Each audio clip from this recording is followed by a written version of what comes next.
வணக்கம் நண்பர்களே, நம்ம சேனல் வினுவின் கதைகளுக்கு அனைவரையும் வரவேற்கிறேன்.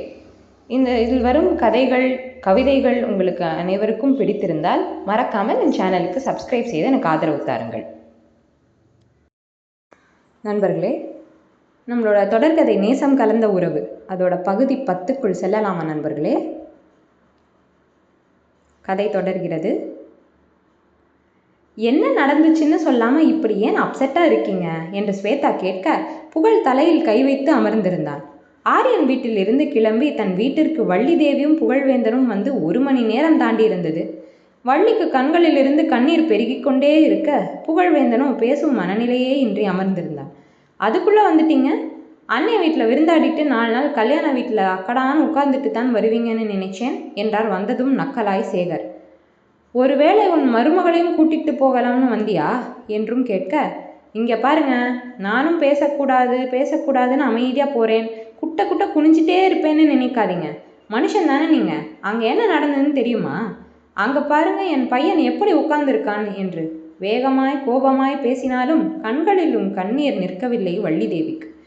சேகர் அமைதியோடு சிந்தனையாக இருக்க, என்னதான் நடந்துச்சு? எதுக்காக இவர் இப்படி இருக்கார்? எனக்கு பயமா இருக்கு, நீங்களாவது சொல்லுங்களேன் என்றாள் ஸ்வேதா. குற்ற உணர்ச்சியில் கூனி குறுகி இருக்கிறவன் எப்படி இருப்பான்? இப்படித்தான் இருப்பான். நீங்க பெரிய மனுஷன்னு வெளியில சொல்லிக்காதீங்க. என் அண்ணனோட அவர் பையன்தான் உங்களை விட ரொம்ப பெரிய மனுஷன் என்ற வள்ளியை சேகர் முறைக்க, உண்மை எல்லாம் கசக்கத்தான் செய்யும். வயசுல மட்டும்தான் நீங்க உயரம். ஆனா அங்க என் மருமகன் மனசளவுல உங்களை விட பல மடங்கு மேலே போயிட்டான். போதும்டி, ரொம்பத்தான் அண்ணே மகன்னு விஷயத்தை சொல்லு. அப்படி என்ன பண்ணிட்டான்? மொத்த சொத்தையும் என் பேர்ல எழுதி தந்துட்டானா? சேகர் எழலாய் கேட்க, ஆமான்னு சொன்னா என்றவர் கேள்வியில் நம்ப முடியாத பார்வை அவர் பார்க்க, ஆமான்னு சொன்னா அவன் காலுக்கு கீழே தான் நீங்கன்னு ஏத்துக்குவீங்களா என்று கேட்டவும், என்னத்தை சொல்றீங்க? நிஜமாவா சொல்றீங்க என்றால் ஸ்வேதாவும் ஆச்சரியத்தோடு, சத்தியமா என்ற அதிர்ச்சியோடும். அதுதான் நடந்தது. என் அம்மா மட்டும் இல்லைன்னா மொத்த சொத்தையும் இவர் கைக்கு கொடுத்துட்டு ஆர்யா சாதாரணமாக தான் இருந்திருப்பான். உன் மாமா என்னை எதிர்க்க ஆள் இல்லைன்னு ஊருக்குள்ள ஆட்டம் போட்டுட்டு இருப்பாரு. அப்போ சொத்தை தரல அப்படித்தானே என்றார்.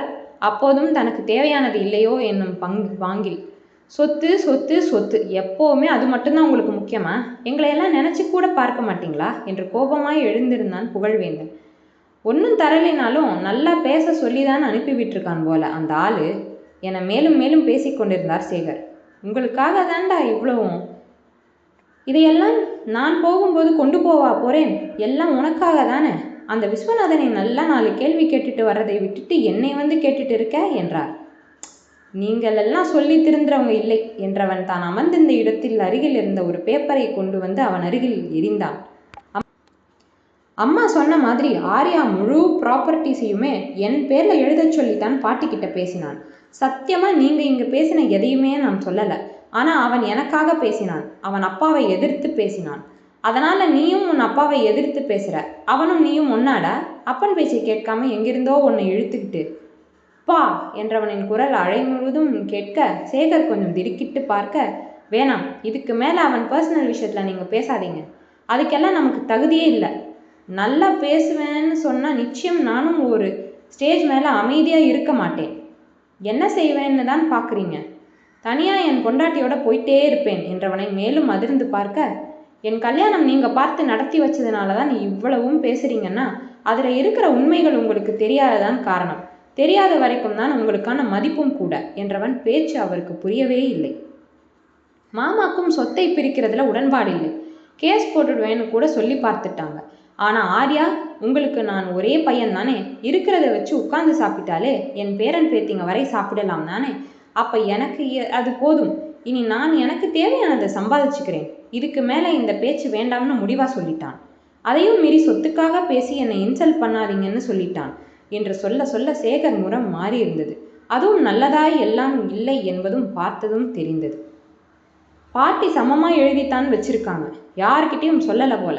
ஆர்யா வேண்டவே வேண்டாம்னு தான் சொன்னான். அப்பவும் நான் தான் ஆர்யா கிட்ட நீ என்னை இன்சல்ட் பண்ணாதேன்னு சொல்லி அவனை கண்ட்ரோல் பண்ணேன் என்றவன், அசிங்கமா இருக்குப்பா. ஆர்யா சொன்னதுதான் உங்களுக்கும். நமக்கு என்னப்பா குறை? எல்லாம் இருக்குதானே. நிம்மதியா மட்டும் எங்களை விடுங்க, அது போதும். அம்மா பாவம்பா. உங்களுக்கும் கூட பிறந்தவங்களுக்கும் பார்த்து பார்த்து ஓஞ்சி போயிட்டாங்க.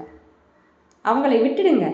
பாட்டி என் பேரில் எழுதினதை சீக்கிரமே உங்கள் பேரில் கூட மாற்றி கொடுத்துடுறேன்.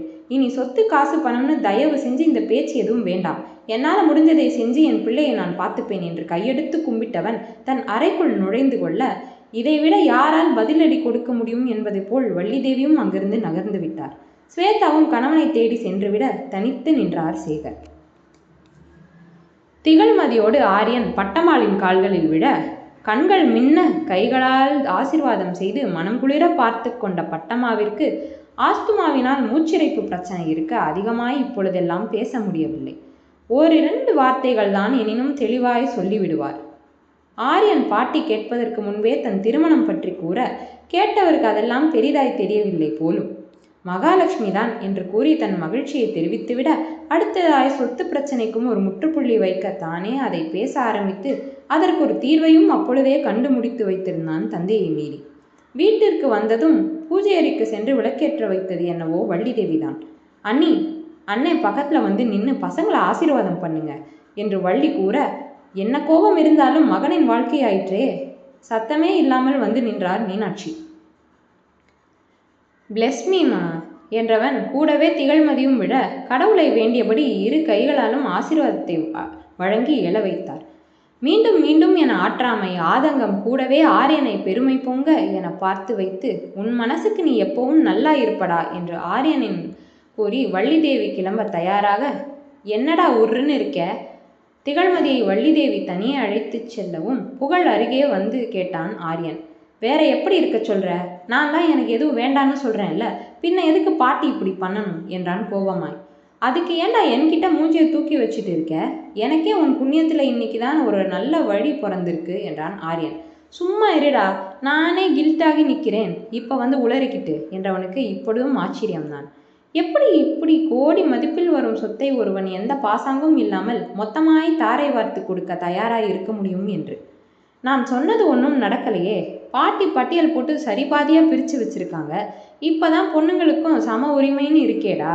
இதெல்லாம் வள்ளி அத்தைக்கு வர வேண்டிய ஒன்று தான். லூசு மாதிரி பேசாமல் போய் அடுத்த வேலையை பாரு. நானும் திகழுக்கு என் விருப்பத்தை புரிய வைக்கிற வேலையை பார்க்கிறேன் என்றிருந்தான்.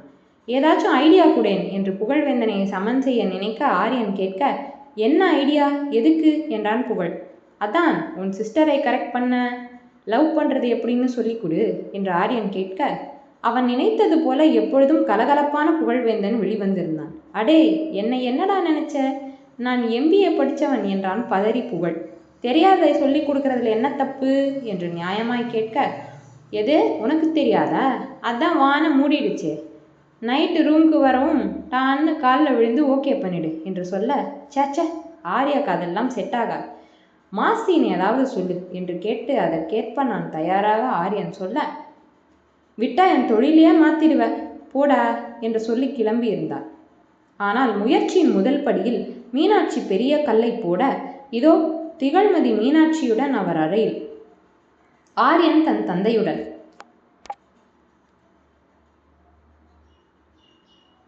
இந்த பகுதி இத்தோடு நிறைவுற்றது நண்பர்களே. மீண்டும் அடுத்த பகுதியில் சந்திப்போம். அதுவரை இந்த கதை உங்களுக்கு பிடித்திருந்தால் என் சேனலுக்கு சப்ஸ்கிரைப் செய்து எனக்கு ஆதரவு தாருங்கள். நன்றி.